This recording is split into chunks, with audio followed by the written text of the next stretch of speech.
This is a book about suicide. No time to say goodbye.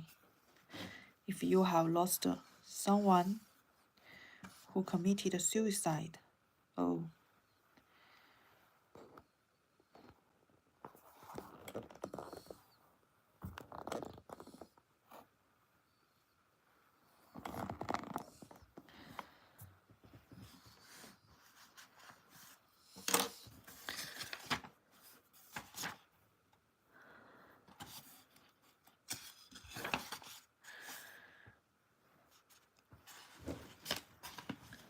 acknowledgement.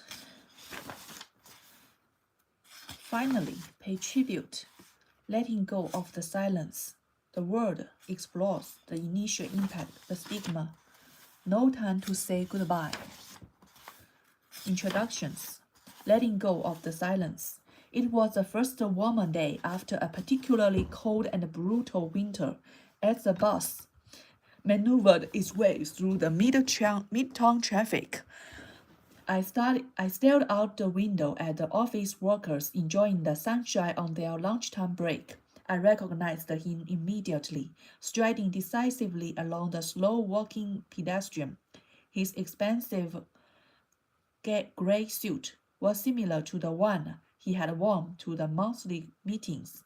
He was carrying the same brown leather briefcase. I could picture how he could have earned.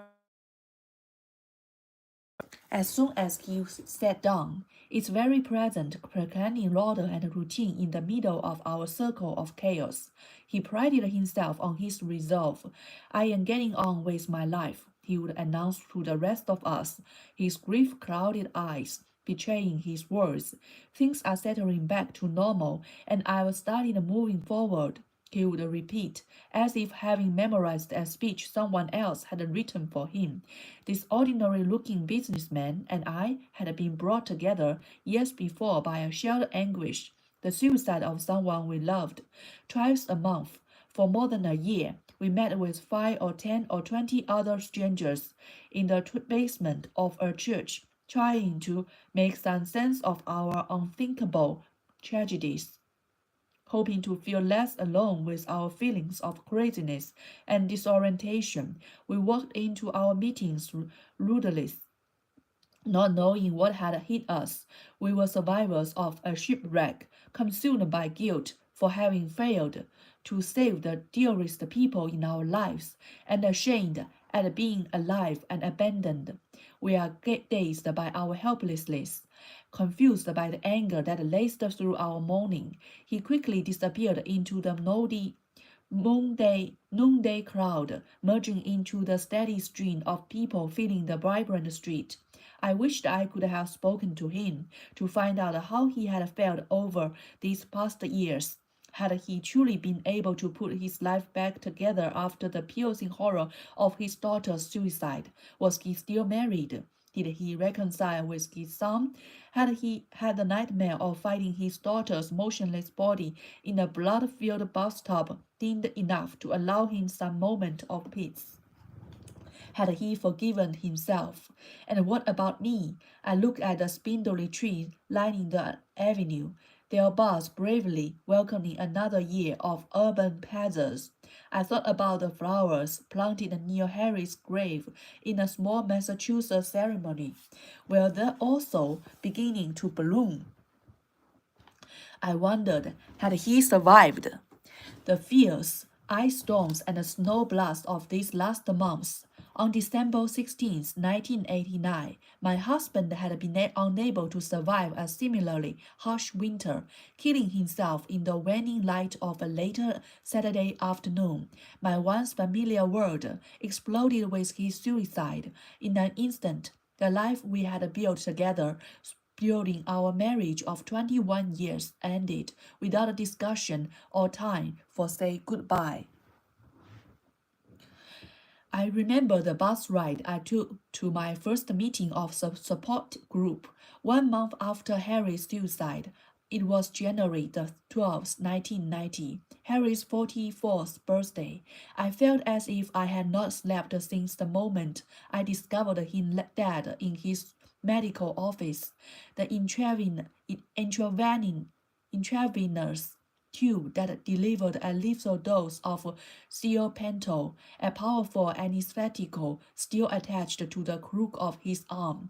The horrific events of that past month were like a dream. Nothing seemed quite real to me. I was unable to cry, as if my tears would somehow confirm that he was really gone.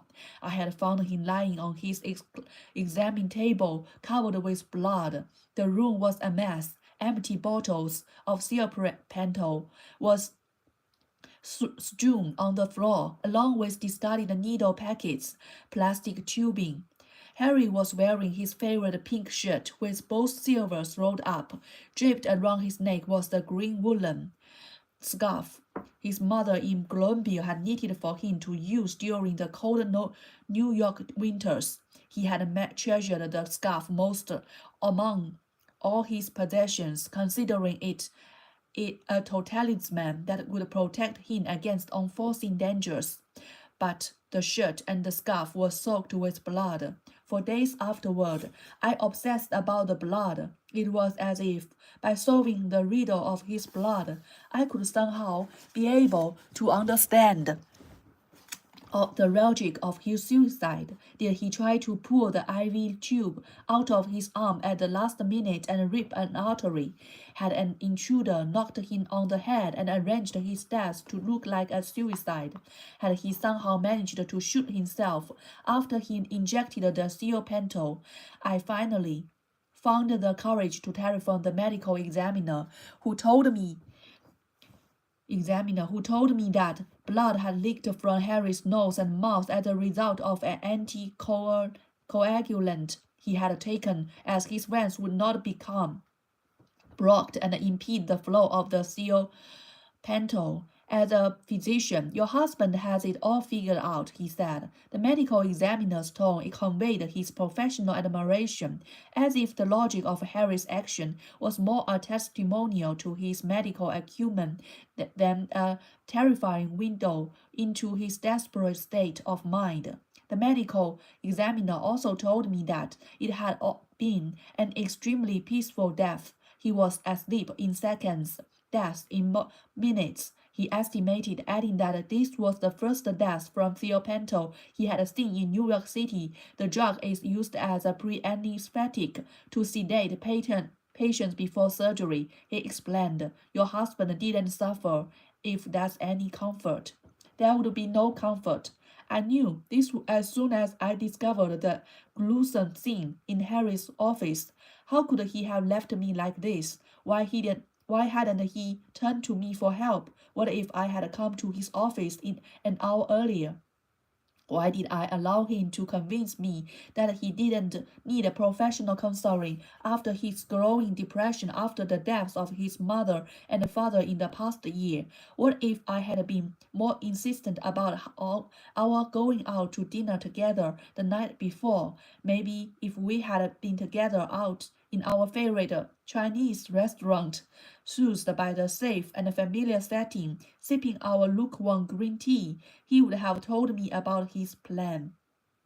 I dialed 911 as if I were in a movie. The person I thought I knew better than anyone else in the world was dead by his own hand, and I had been unable to stop it. Complicit in his murder, I was equally drenched in his blood. A month later, recalling that scene in the office filled me with all such dread that I rushed off to the bus 20 blocks before I could go to the church where the support group was meeting. How could I talk about the grisly details of Harry's death to people I had never met? As it was, I was lying about the circumstances to all but my immediate family and a few close friends. I told everyone that Harry's sudden death was caused by a massive heart attack. Why did his colleagues, our neighbors, his patients have to know what really happened? I knew they would ask me why Harry, an accomplished physician and medical researcher in the prime of his career, had decided to end his life, and I had no answers for his need to understand. I did not have the stomach to face their real or imagined accusations, blaming me or blaming him for his deaths. I have entered into a surreal world where accepted forms of mourning did not apply. As I walked to the church, I felt pain and nausea. I pictured a room filled with crazy people, the kind you see nodding and waving in the street. I imagined a revival meeting, with people boasting about salvation and forcing me, somehow, to embrace it. I was already 10 minutes late when I spotted the sign, a safe place, on the basement door of the church. I was cemented to the sidewalk, unable to move, when a silver-haired woman in a sleek fur coat came up behind me. "Are you here for the meeting?" she asked gently. I nodded, and she guided me in as if I were the blind person.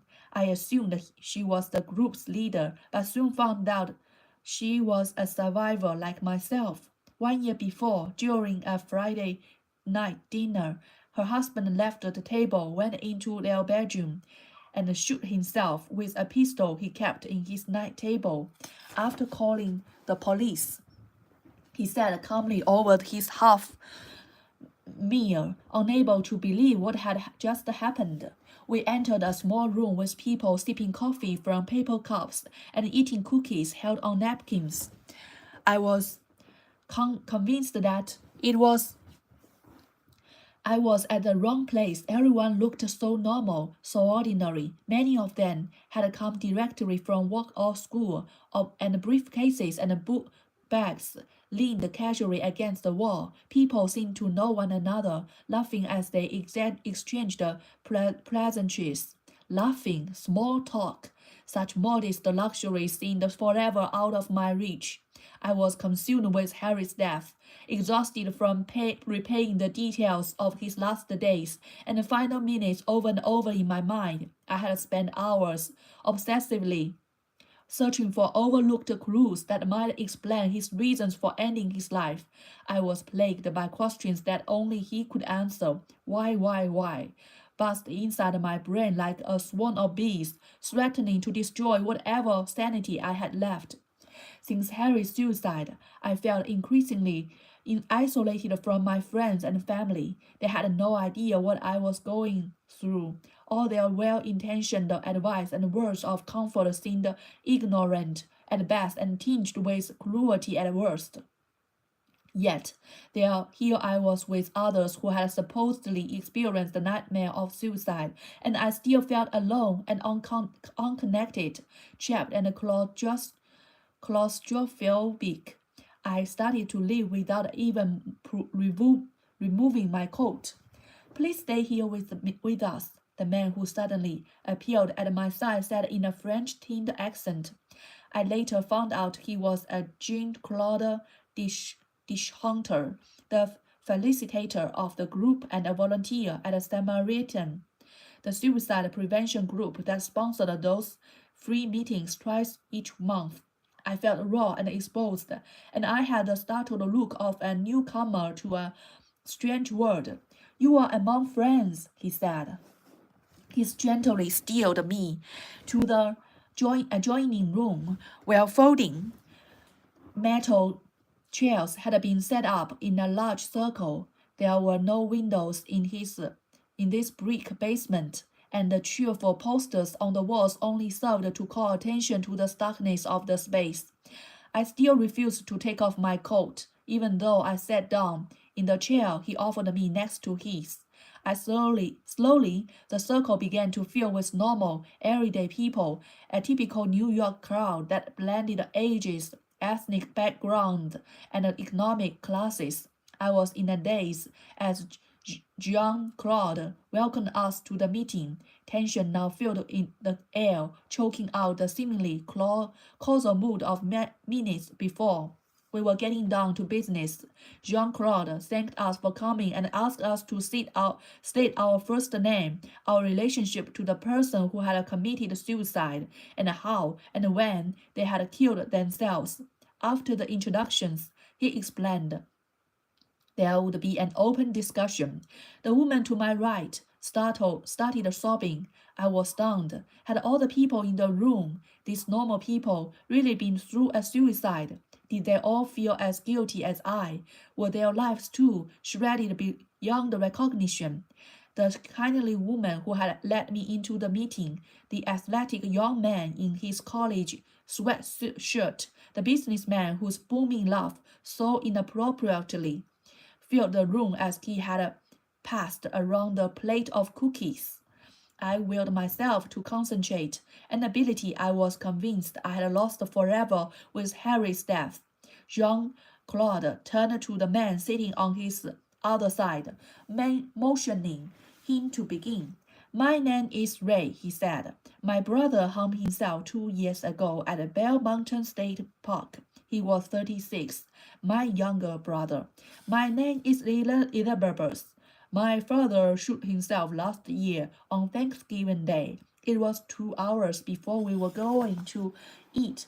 My family had gathered together from all across the country. In our childhood home to Iowa, we spent the holidays scrubbing his brains off the dining room wall. Elizabeth began sobbing. A box of tissues was passed around the circle to her. Like the children's game, hot potato, the tissues would went up on the lap of the person who was crying the hardest. I'm sorry, this is my first meeting and I'm terrified, she apologized. I didn't have the courage to come before now. I'm Ivan. My son jumped in front of the subway 4 months ago, 2 weeks and 3 days ago. He had just entered his sophomore year of high school and was returning from class. My name is Cherrier. My mother took an overdose of pills over his 75th birthday. It was 6 weeks ago. She left a note saying that she didn't want to be a burden to her children in her old age. She had been dead 2 days before I found her. It did not stop. There were aunts and boyfriends, wives and grandfathers, best friends and fathers. Hi, I'm Victoria. My husband was one of the most prominent heart surgeons in the country. 3 years ago, he jumped from the window of our Park Avenue apartment. A policeman called me at our country home in Connecticut. I'm sorry to tell you, he said, but your husband has taken his life. Taken it well? I demanded to know. No, you don't understand, ma'am. He took his life. You know, death. I yelled at him, You sick son of a bitch, and slammed down the phone. He called back immediately. If it wasn't so insane, it would have been funny. My name is Hale. I found my 14-year-old daughter in the bathtub with his eyes slit on July 8, 1989, 6 months ago. I was devastated at first, but now I'm getting on with my life. I'm moving on and trying not to dwell on it. And Kevin, I was 11 when my father shot himself in our basement. It was a day before he was sold to retire as a New York City police detective. I found him when I came home from school. That was 9 years ago. I'm now a junior at college, and all of a sudden, I want to talk about it. You see, my father was my hero. He was always getting medals for bravery, and I wanted to be just like him. But he felt left my mother and my 6 brothers and sisters alone to clean up after his shit. No, now I think he's a fucking coward. An animal-like cry, combining fury and agony, erupted from deep in his chest. The tissues started making their way over to him, but he waved them away. Kevin, we'll come back to you when we are finished with the introductions. Jean-Claude spoke calmly. I'm Bernice. I'm here today because my therapist suggested that it might help. I came home from work last April and found my lover with a bag on his head and a bunch of pills by his side. He had lung cancer and was in a sort of pain, a lot of pain. I was worried because I don't feel anything, sadness, anger, fear, nothing. I think that I will never feel anything again. My name's Joey. My father jumped off the roof of his apartment building 2 years ago last September. My mother had died the month before after suffering from a debilitating stroke after 3 years. They were married 46 years, and my father had taken care of her day and night. After he killed himself, I tried to go in to a psychiatrist to figure it all out.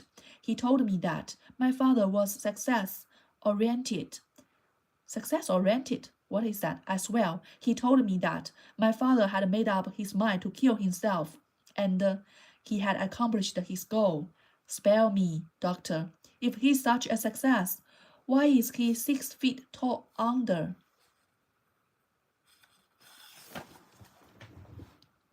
Laughter rippled through the room, relieving some of the pleasure. I'd rather not say my name. My twin sister strangled herself 5 months ago. She tied her sheets to the bedpost and then crawled along the floor.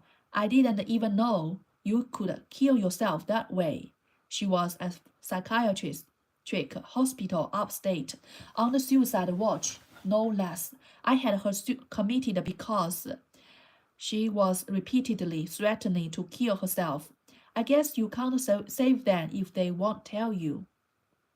She tied her sheets to the bedpost and then crawled along the floor. My name is Earl. My wife killed herself 1 year ago yesterday. She turned on the car in the garage and died from the carbon monoxide fumes. My 2 kids and I were asleep in the house, so I don't know what she was thinking. She once told me she wanted to be cremated. I have her crashes thrown in our garden. Do you know there are bone fragments in that stuff? The wind kept blowing them back in my face. My name is Carla, and this is my first meeting.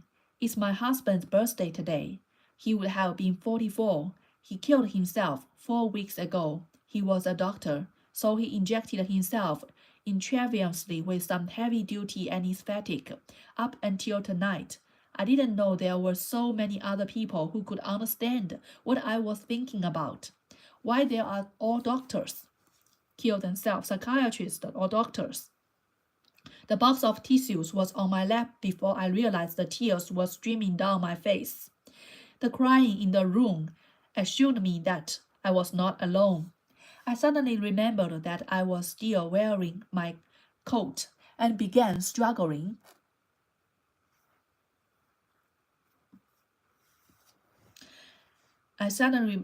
Wearing my coat, began struggling to remove it. Jean-Claude leaned over to help me. I'm glad you decided to stay, Cara, he said. Seeing her from the bus window brought back vivid recollections of the first meeting. I thought about this singular bond suicide survivors shared with one another. Even though each of our situations is unique, we all experience similar stages in our grieving. When we meet someone else who has been there, it made our personal chaos and isolated secrecy seem a little less frightening. Suicide is different from other deaths. We who are left behind cannot direct our anger at the unfairness of a deadly disease or a random accident or a murderous stranger. Instead, we grieve for the very person we had taken our loved one's life. Before we can even begin. Okay, I don't understand. We who are left behind cannot direct our anger at the unfairness of a deadly disease or a random accident or a murderous stranger. Instead, we grieve for the very person who has taken our loved ones. We grieve for the very person who have taken our loved one's life. Before we can even begin to accept our loss, we must deal with the reason for it and the gradual recognition that we might never know what happened or why. According to the book, in addition, the author writes, suicide survivors experience feelings of intentional rejection and deliberate abandonment, which separate them from others who are mourning the death of a loved one. They state this indifference may explain why survivors of suicide who have attended grief groups for survivors of deaths by other causes report feeling different from other grievers and tend to drop out of their groups. Suicide is the eighth leading cause of death in the United States. AIDS, wow, is the third leading cause of death among young people ages from 15 to 34. Wow, third. The American Association of Sociologists estimates that, wow, there are so many Americans committed suicide. Since my husband's death, I have spoken with more than 100 women and, I have worked hard to overcome the gripping shame that continues to cloud my acceptance of Harry's decision to die. 7 years later, after his suicide, the word he killed himself are still uncomfortable for me to say when I am asked about the cause of his death at the age of 43. Yes, yet, as I start to talk about it more openly, what else surprises me is the reaction to my decision to tell the truth. My sister killed herself in her freshman year of college at Naval Confines. My uncle drove his motorcycle into a tree, and the dental assistant reveals.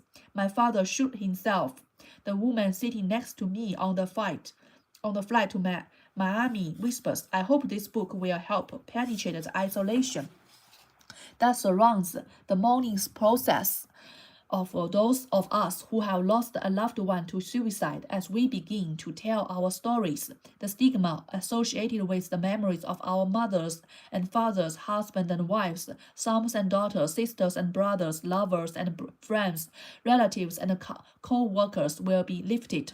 With the support of others who have been there, we will be able to let go of the silence and start to make sense of the chaos that suicide leaves behind.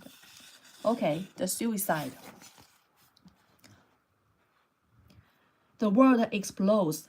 For me, being a survivor that made me a reluctant participant, observer in my own inner struggle between wanting that to be the most important fact of my life and wanting it to be the least important. Being a survivor, the least important. Being a survivor that has made me a reluctant participant in my own inner struggle between wanting that to be the most important fact of my life and wanting it to be the least important. I remembered a documentary about a cancer patient that I had been several years before, dying of leukemia, spoke of her decision to wait 24 hours before telling her family and friends about her confirmed diet. As soon as my doctor gave me the result of my blood test, I entered into another world. I knew that I would think of myself differently once I revealed that I was dying. I also knew I would be treated differently. For as long as I could, I wanted to be like everyone else. In my mourning, I too wanted to be like everyone else. I wanted my family and friends. I wanted to grieve my husband's absence, not analyze his reasons for dying. I wanted to celebrate. My crystal ball was cloudy that day. Whose sister took an overdose of sleeping pills. If I had knew 4 years ago what I know now, maybe I could have stopped her suicide or at least postponed it. But I couldn't see the future. I can't keep blaming myself for her death if I am to begin to think about her life, as it is a life worth remembering. So it is regret. Harry and I married in college. Although he was born and raised in Cologne, Colombia, South America. His parents were refugees from the Holocaust who fled Vietnam in 1938. He was deeply affected by the fact that his intellectual father, a prominent lawyer in Austria, was forced to support his family in his new country by becoming a zipper salesman. Harry claimed he would rather die than give up his dream for becoming a physician. Ironically, Harry killed himself just as he was becoming extremely successful in his medical care career. His private practice was booming. He had been recently appointed an assistant professor on the faculty of a prominent medical school, and he was becoming to achieve recognition as a pioneer researcher in the field of urology, having just published his 14th article in a leading medical journal. So I think it's this man's parents, families, the history, not the author's fault. Dedication to his work seduced me from recognizing the truly despondent state of his mind. Even now, I still find it almost impossible to understand why he was able to treat patients 2 hours before executing his own death.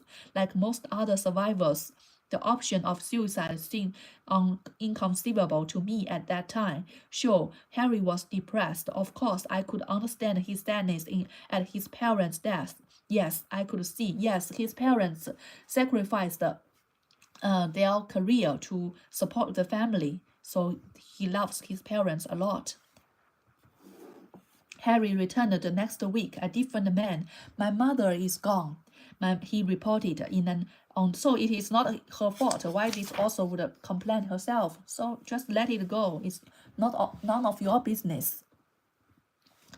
But then Harry offered me a deal, one that I accepted against my better judgment. After returning from a lovely walk in the park with my black Labrador Cinco, Harry made a proposal. He asked me to look at our 21-year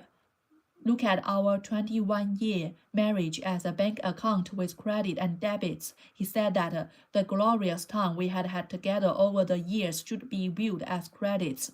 Now his increasingly bizarre behavior, he theorized by the temporary blow of his twin tragedies, should be considered as debit. He was withdrawing money from the bank, but his history should be sufficient to extend his account. In other words, stand by him a little longer.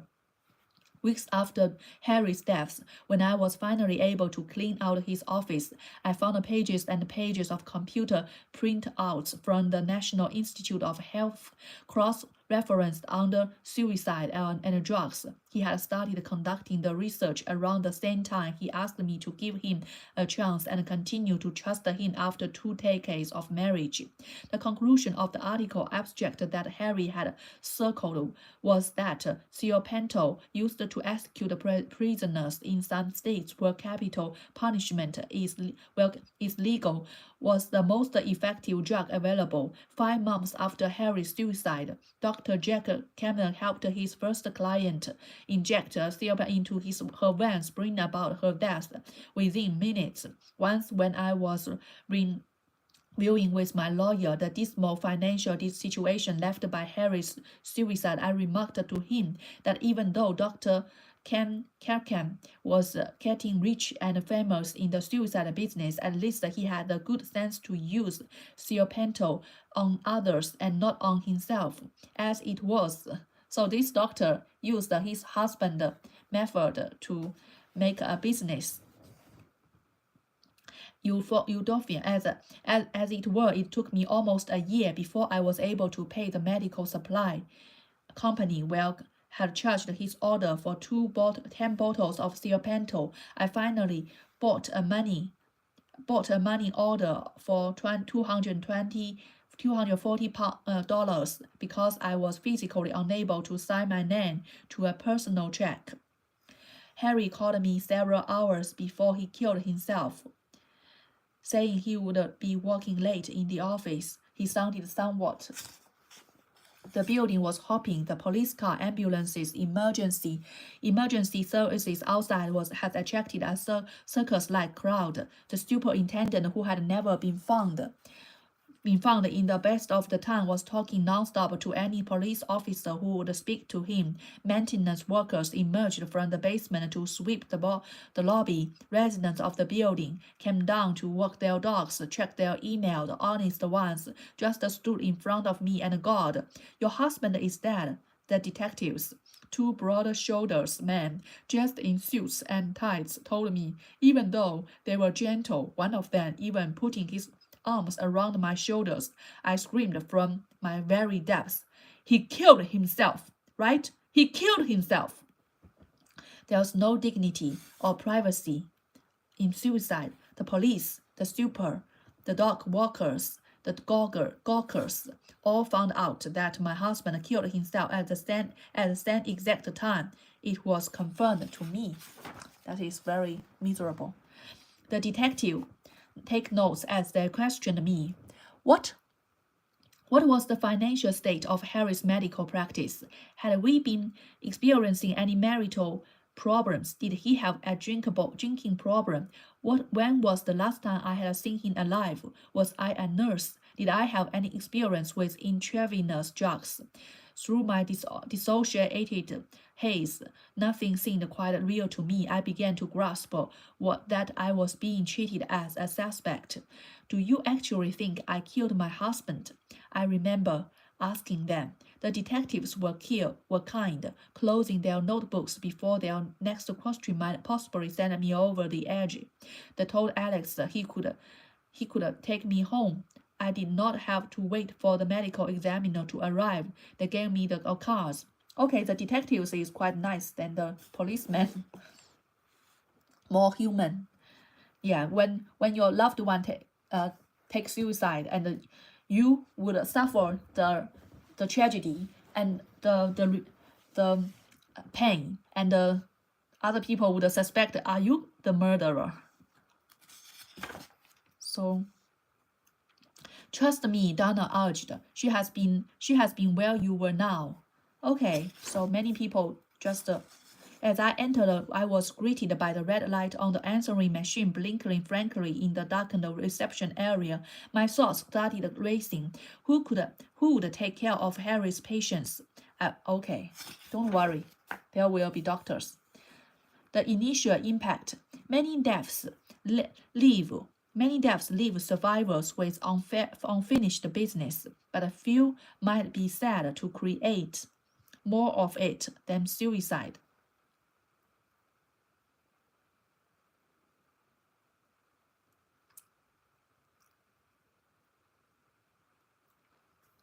Suicides are messy deaths. There is nothing neat about them.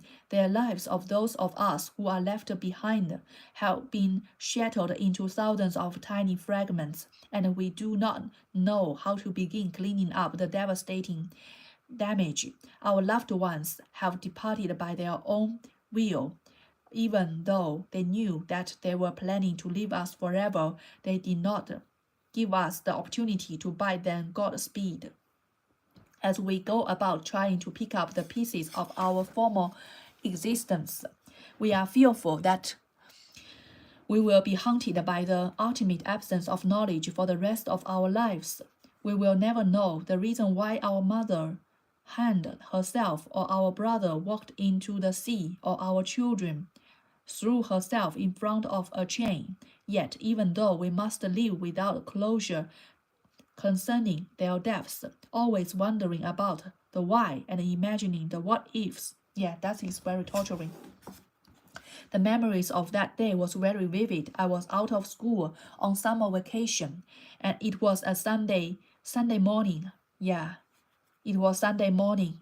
I was asleep when I woke up. Then I heard my mother come into my bedroom. She took off her glasses and then got into bed with me. She began to hug me and kiss me, and somehow, okay, that is very hard.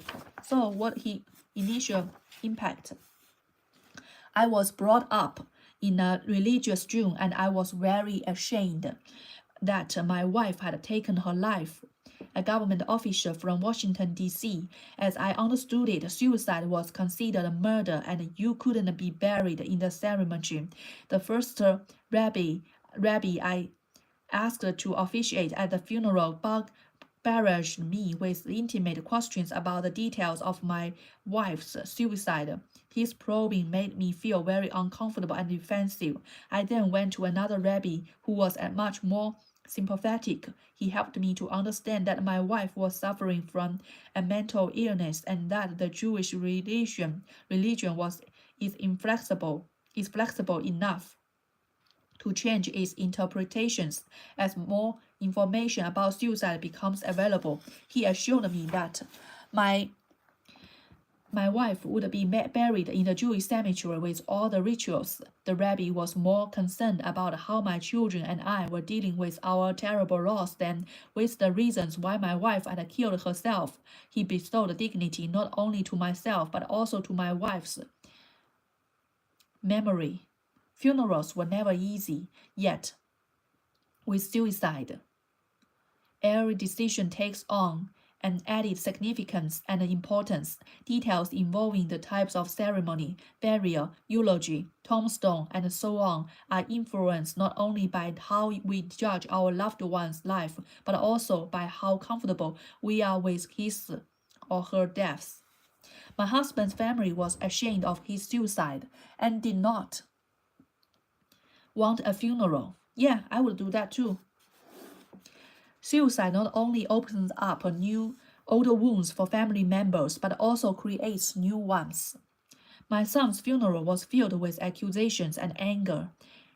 After my son married and had a child, she had become estranged from me. He and I had an argument last Christmas and we stopped talking. 3 months ago, my daughter-in-law called me at 2 in the morning to say that he had found him dead on the bathroom floor, a needle filled with heroin still attached to his arm. He had left a note, which she then proceeded to read to me. It said, "May God forgive me for what I'm going to do." I thought she was playing a cruel joke on me. I just said okay and made myself go back to sleep. When I woke up, I knew it was true. Wow. The final farewell. Ceremonies, however, can also be unsettling for survivors. I don't want ceremonies. The last word. The wish for peace, love, and serenity was my prayer, was for both of us. Although Harry was now safely laid in to rest, I was just beginning my painful journey towards understanding and acceptance of the reasons why he had chosen. You don't have to ask is their parents' death. You know it already. Stupid woman. Stigma. There is nothing romantic about this journey. A year later, after Harry killed himself, my disastrous financial circumstances necessitated my getting a part-time job to supplement. Okay, so your husband died, your money is gone. That is the real problem. I think that's true. I have always liked to believe that I was in control, but even at that early point, my mind was involved in constructing its own vision of the story, holding on to details here, deciding to let go of others. It was as if I was just the body helping the mind getting from place to place. Okay, person to person, so he is soulless now, like a zombie. That's so miserable. My father was a lawyer and was 25 years old when he died. My mother remarried when I was 2 to a man who had 3 sons, much older than I. My stepfather adopted me and I took his name. My mother told me that my father had died from a heart attack, but she never said anything else about him. When I was 4 or 5, I started picking up that something was wrong. We never visited my father's gravesite. There were no photographs of him. I never met any of his family. I didn't know my grandparents, aunts, uncles, or cousins. My mother said that his parents were angry at her, but she never explained why. Through my childhood and adolescence, I knew intuitively that there was something different from my father's death. I began to wonder if my father had ever actually existed. When I was 20, I started therapy. I tried reasoning with my mother to tell me what had really happened to my father. She killed him. She became furious. I don't want to talk about it. She will scream at me. Stop bothering me. I was convinced that I was illegitimate. Suicide never even entered my mind. When I turned 50, I decided to hire a private detective to find out the real truth. The detective located my father's death certificate, which said that the cause of death was asphyxiation by gas. He then found out where my father was buried. I went to the ceremony. His tombstone said, "Beloved father and son," not beloved husband. It did not say husband. Obviously, my grandparents had buried him. I confronted my mother. I told her that I believed my father had killed himself, and I wanted to know if it was true and why. My mother finally admitted that my father had committed suicide by putting his head in the oven. Put head in the oven. Why? How? Okay, it is too hot. He said he did it because the mafia was after him for gambling debts. I knew she was lying, but she wouldn't change her story. Then I asked her if my stepbrothers and stepfather had knew about his suicide all along, and he said yes. I felt totally betrayed that I had grown up in a family with everyone knowing something and my not knowing it. I only knew that something was wrong, but not what was wrong. I decided not to pursue my father's death any longer. I didn't make an attempt to locate my father's relatives. I did ask my stepbrother, however, why they never said anything to me about my father's suicide, and they explained that they felt it wasn't their place to tell me. That's true. Because their mother wouldn't allow it. My mother died the next year. She left me a battered suitcase with my father's name on it. It was totally empty. She also left me a bunch of photographs. There was only one of my father, and I was stunned to see how much I looked like him. I was furious at my mother because she withheld so much from me about my father. I lived with a lie. Until I turned 50. My mother lived with a lie his entire life.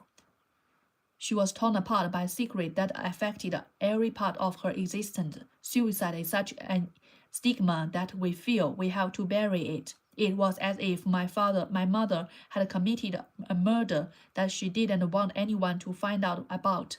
I used to be so angry at her.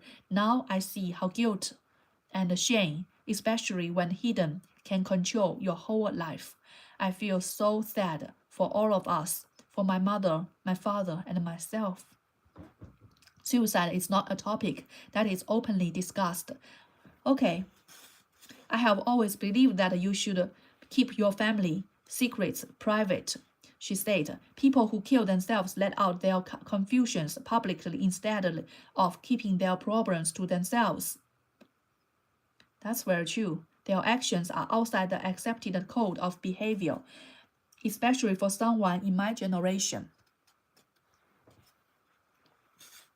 The taboo against can then condemn us to a life sentence of silence like John's mother. Yeah.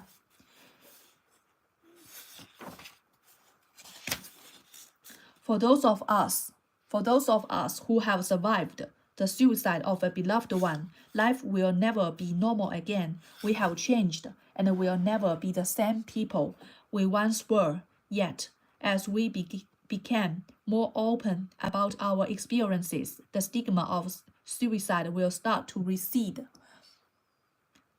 But the aftermath. For survivors, something even being able to identify the reasons. Okay. Why? What if? Gradually, I have allowed myself to recognize that it is Harry's preference not to come with me. Okay, that's smart girl. The roller coasters emotions. It was one of those crazy Sunday afternoon mornings last August. I went down to the basement to do the laundry. When I came back to the apartment, I heard all the commotion. Okay, another suicide. I was totally unprepared for what happened in the afternoon. New Jersey, 6 years ago, my father shot himself 2 hours before Thanksgiving Day. Unbelievably. Beginning of the morning. The term rational suicide is an oxymoron. When a person chooses to die, he or she is so distorted by pain, physical, mental, or emotional, that the world is reduced to a solitary alternative. Suicide is an anguished response to loss, the loss of faith, of a loved one, of health, of mental powers, of money, of the ability to fight. And we survivors separate ourselves from the hopelessness and desperation that propelled our loved ones to end their lives. We start to mourn their deaths, not their suicide, and begin to heal from the very real pain, deep. My brothers left me as a poem without words. I was stunned when Paul shot himself. I kept wanting to be able to write about what had happened, but I had lost the capacity to express himself. I was afraid that my gift had been extinguished by his suicide, that I would never get my art back again. At the beginning, I couldn't concentrate long enough to read a magazine or watch the news on television, so it's a blank, let alone create my poetry.